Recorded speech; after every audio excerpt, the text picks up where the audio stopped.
Misturaram-se num recipiente isolado 600 gramas de água à temperatura de 80 graus Celsius com 900 gramas de água à temperatura de 20 graus Celsius. Determina a temperatura final da mistura.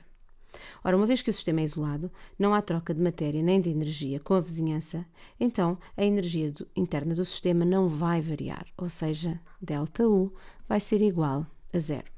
Uma vez que há apenas variação de temperatura, neste caso de duas massas de água, então sabemos que Q1, que vai ser a energia que é perdida pela água que se encontra a 80 graus Celsius,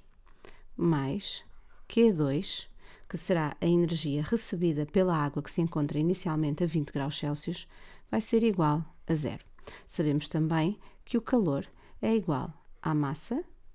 vezes a capacidade térmica mássica da substância vezes a variação da temperatura, sendo a variação da temperatura a temperatura final menos a temperatura inicial. Ora, o nosso objetivo é calcular esta temperatura final, que é a temperatura de equilíbrio que será igual às duas massas de água. Então, vamos substituir aqui no Q1, vamos colocar a massa 1, a capacidade térmica mássica da água e a temperatura final menos a temperatura inicial da massa de água, mais a massa de água 2, a capacidade térmica mássica da água vezes a temperatura final, que é igual, menos a temperatura inicial desta massa de água, igual a zero. Ora, a massa podemos converter de grama para quilograma, portanto 0,6 kg vezes C vezes a temperatura final menos 80, mais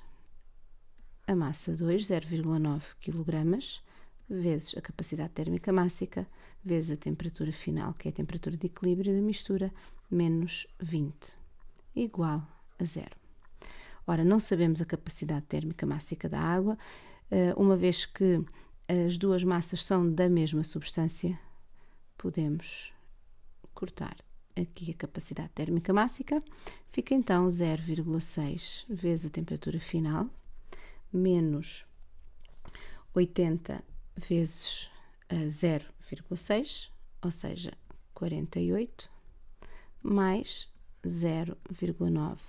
temperatura final, menos 0,9 vezes 20, que é 80, igual a zero. Ou seja,